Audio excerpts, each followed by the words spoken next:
Yo, what's up mga Katoy TV Sports? Welcome back dito po sa ating channel. Ang ating pag-uusapan nandyan na.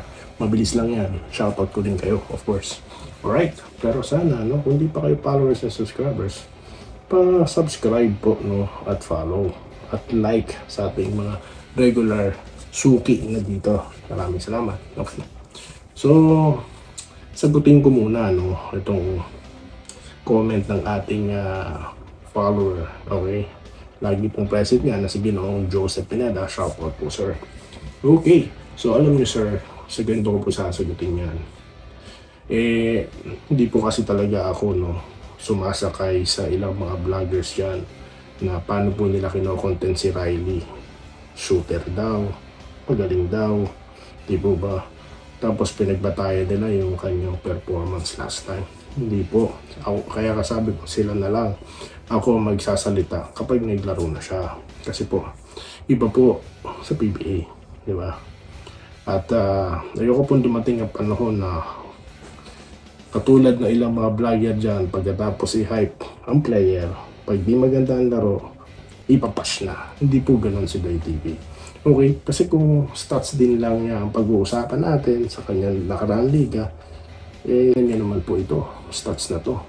Baka po yung highlights na napanood nyo, yung points niya na yan. No? Yung itinira niya yung mga points na yan. Diba? Tsaka yung pagtira niya po, shooter po siya sa practice, wala pong bantay yun. Iba po ang practice, iba po ang highlights sa actual game. Yun lang po yun, sir. Okay? Alright. So, pag-usapan natin, anong aasahan natin kay Riley? Mataas ang expectation dito kay Riley. Hindi na ako dumagdag sa pressure, no? Okay? Kasi nga, gusto ko talaga mapanood yung actual niya. Kaya nire-reserve ako lahat, no? Right after the game, which is live tayo, no? July 19 yan. Okay. Okay.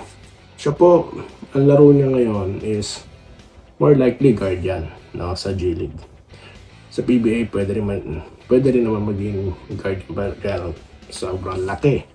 Usually, ano po yan, small forward at power forward. Okay. Justin Brownlee, ang ginagawa niya po, no, most of the time nasa number 3 siya, pero pumupunta siya sa power forward. At nakikita po natin how he adjusts his game to be a defensive Justin Brownlee, kasi hindi naman po tayo nagsasabay minsan ng malalaki, di ba? Minsan ang composition natin, Rosario, Brownlee, di ba?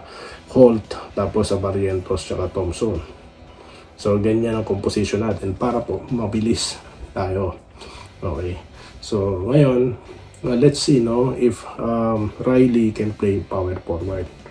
Okay. Kung hindi naman po, no, hindi naman na masama kung nakaluan mo, pagsasabayin mo si, kaso hindi po effective, mas effective na si Aguilar nasa loob, kapalitan si Rosario, or si Aguilar nasa bench, papalitan si Rosario. Di po ba? So, yun of course, ang inaasahan po natin kay Riley, tulungan sa scoring ng Ginebra. Dahil marami na po ngayong mga team ang nagbe-benefit sa ganyan. Katulad po ng Blackwater, di po ba? Na nagbe-benefit po ang team sa import. Yung Titan lang naman yung ano hindi nagbe-benefit kasi. Ewan ko lang may import na sila ngayon. Anyway, yan po, no? Ang ating topic ngayon for Ginebra. Dito na tayo sa, nako po, natalo itong Magnolia, no? Manok. Biruin nyo yan, no? Blackwater.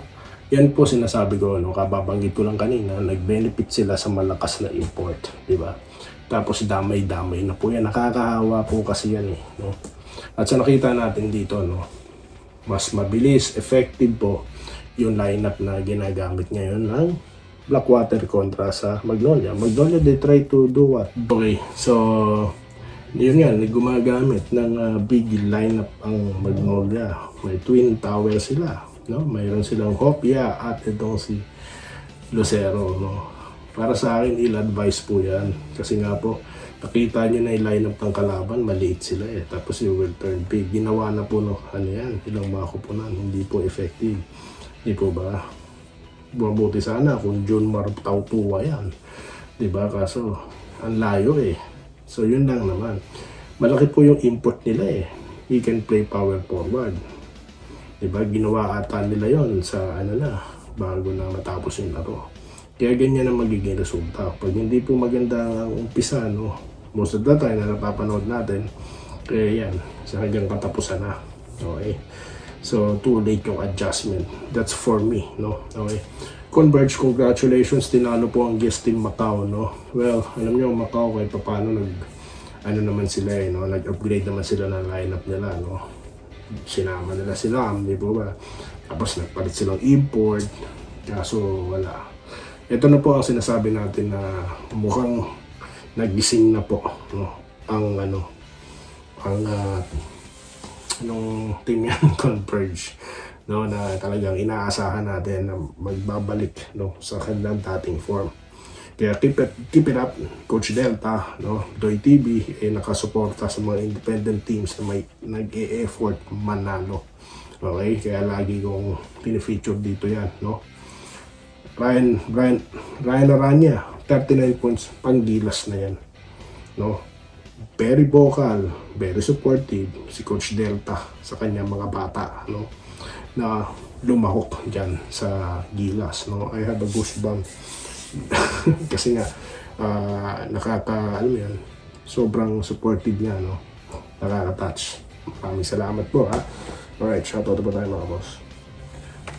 O ating pagko-comment ko ang content mga boss. Okay, bakit kinuha ng Pinis si Mamuya? Sir Joseph Pineda, ito po, kanyang comment, tama ka naman Idol Doy, nagpalakas nga ng starter ng Pinis, good news yan, nadagdagan ng independent team sa kumpulan ng Batang Ginebra. Panalo dyan. Pag-usapan natin ng prediction sa next content natin, sir. Okay. Lapit na ang first game ng Ginebra, Romulo Macaraig. Minerva Limba, good BM Doy, TV Nawa. Malaking tulong si Riley. Yes, okay. Romel Sales. Good PM Idol, Doy TV, 2 days na lang, magpapalaban ng NSD. Good luck daw po kay Riley. Mabuhay ka. Salamat po sir. Mabuhay po kayo, Romel Sales. Jonathan Nicaso, nag-good day, Idol Doy. Alam ko, pakikinabangan na style ng play ni Coach Charles. Manny Beltran, maraming salamat po. Kay Claude Waldo Brasilian, good PM, Doy TV. Kaya kinuha nila si Mamuya kasi di sila manalo sa laban. Kahit kinuha nila si Mamuya, di pa rin silang mananalo. Robert Kayabyab, nag-good day.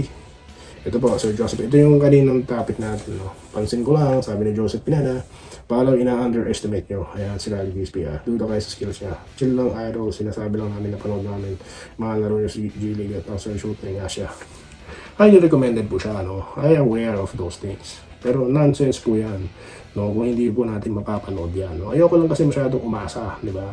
I'm so realistic here, mga boss. Kaya sabi ko, tignan na lang natin sa actual game niya, no? Hindi ko po ina-underestimate. How can I underestimate a man na hindi pa po naglalaro? Ang ulitin ko, ang pinatutungkulan ko po, no? Okay, ina-address ko yung mga sinabi ko. Kung napanood nyo, for sure, or kung napanood ang ating mga viewers, televiewers talaga, no? Ano po yun? Address po yun sa mga hype bloggers, no? Yun lang po yun. Anyway, Willie Barday, nag-good day. Tingin ko naaalala nyo ang import na si Henry James. Parang ganang laruan niya. Alright. Roderick Rodriguez, Bundoy, kinuha ng Pinis si Mamuya para maging reliever ni Richie Rivero. Tapos, sila Tyler Tio at Evan Nelly naman ang mapapalitan. Let's see, no? Pero napakalaking price tag po yan. Kasi ang lumalabas naman po na rason kung bakit hindi na yan pumirma ulit sa Rain or Shine. Ito, di po ba? Wala naman po tayo nakikita ibang dahilan dyan eh. Sabi nga ni Coach Yen, makadya si Mamuyak, si Mamo. Sabi naman ni Mamuyak, he wants to stay. Diba? So yan ang nakikita natin. Lalo na walang kapalit. Ang kapalit niya future. No, di po ba? Mas ginusto pa yun ng Rain or Shine para hindi naman sila mawalan ng asset. No? So that's a great move for each of them. Kaya kung tinatanong, no, meron akong vlogger na napanood kanina, sino daw ba lamang? Obviously, walang lumamang dito. Di ba? Walang lumamang. Equal po yung trade na yan. Kasi alam nyo, ang Rain or Shine, kaya na lang mag-develop ng another Mamo eh. Ilang beses na natin napanood yan, nakakita yan sa performance as a coach ni Coach Yeng Yao. Di ba ba? Nagising ang laro ni Mamo dahil sa style ni Yeng Yao. Di po ba? Yun lang naman yun. At syempre, nandiyan na yung confidence, naniniwala si Coach Yeng na lalo pang gagalingan si Mamo. May potensyal. At yung bata naman, di naman masama na alam mo yun, maghanap, no? Or magpataas. Kasi nga po, pagkakataon niya yan at future niya at ng kanyang pamilya nakasalalay. At kaya pantay po yung trade na yan para sa akin. Mary Jane. Boss, parang ayaw mo. Di naman po sa ganoon, no? Nami-misinterpret nyo lang po ako. Ayun, hindi ko lang, i-reviewin ko yung video ulit, no? Titignan ko kung masyado naman ako naging harsh. Okay? Ganun po kasi ako eh. Kasi, di ba, pinipredict kong mananalo Hinebra, in Hinebra, pero hindi po ako pabor sa mga hype. Shooter. Sa actual game ko po ba napanood? Eh, wala kang bumabantay sa practice eh. Randy Pantal parang loob ng kuweba ang boses nyo. Pasensya na po kayo kasi alam niyo rito, no, kwento ko kayo about Canada. Ang mga dingding po, plywood. Kaya konting salita nyo rinig sa labas. Eh, hindi lang naman po ako nakatira sa bahay. Don't worry, sir. This is just a temporary. Okay? Tayo po ililipat na sa ating makabagong studio. Stay tuned. Actually, pilit itong boses ko. Sa dati kong location, sigaw po ako doon kasi nasa basement ako. No, walang makakarinig sa akin. Salamat po sa mga comment nyo, mabuhay po kayo. Ito po si Doy TV Sports at we'll see you in our next content. Good morning, alam ko umaga nyo na mapapanood to. Salamat po. Salamat po sa panonood. Subscribe na para sa mga susunod na basketball at boxing videos.